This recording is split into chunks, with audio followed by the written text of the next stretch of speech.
রাজধানী ঢাকার লোকাল পরিবহনের যে বাসগুলো চলাচল করে রাজধানী ঢাকায়, সে বাসগুলো কিন্তু বাড়তি কয়েক গুণ বেশি ভাড়া নিচ্ছে। তারা বলছে যে ঈদের বকশিস হিসেবে তারা এই বাড়তি ভাড়া নিচ্ছে, তেমনটি কিন্তু আমরা দেখতে পাচ্ছি। 10 টাকার ভাড়া 50 টাকা এবং 20 টাকার ভাড়া 100 টাকা নেওয়া হচ্ছে। একটু যদি বলেন, আপনাকে যদি একটু বলেন কয় টাকা ভাড়া আসলে?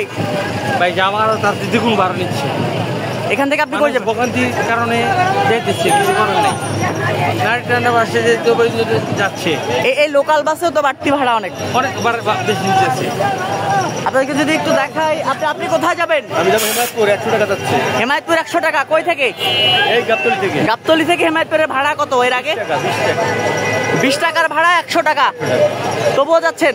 কি করবো গাড়ি নাকি। আপনি কোথায় যাচ্ছেন? সিএনবি কত টাকা? ভাড়া নিচ্ছে?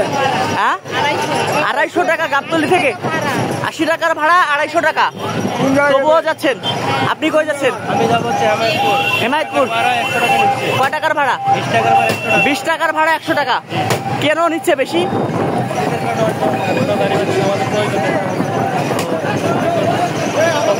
আপনি তো হেঁটে এই জায়গা 20 মিনিটে যেতে পারতেন মনে হচ্ছে, তাই না? এতটুকু জায়গা। প্রশাসন কি বলে? দর্শক, যেমনটি বলছিলাম যে ঢাকার যে গণপরিবহনগুলো রয়েছে, সেই সকল যে সকল গণপরিবহন যাত্রী সেবা দিয়ে থাকে, সে সকল গণপরিবহনে কিন্তু দ্বিগুণ 3 গুণ 4 গুণ করে ভাড়া নেওয়া হচ্ছে। 10 টাকার ভাড়া 50 টাকা, 20 টাকার ভাড়া 100 টাকা এবং 100 টাকার ভাড়া 200 থেকে 250 বা 300 টাকার মতো করে নেওয়া হচ্ছে এই গণপরিবহনগুলো।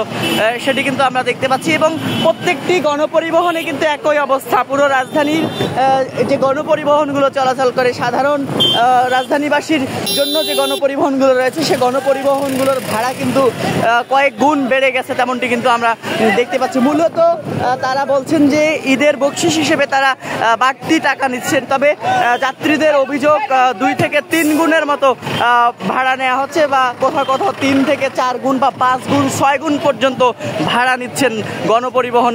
যে লোকাল বাসগুলো রয়েছে ঢাকার, সেই লোকাল বাসগুলোতেও ভাড়া দ্বিগুণ নেওয়া হচ্ছে। একটু যদি বলে রাখি, গাবতলী থেকে হেমায়তপুরের ভাড়া হচ্ছে সাধারণ ভাড়া 15 থেকে 20 টাকা, সেখানে কিন্তু 100 টাকা ভাড়া রাখা হচ্ছে, তেমনটি কিন্তু অভিযোগ পেয়েছি আমরা।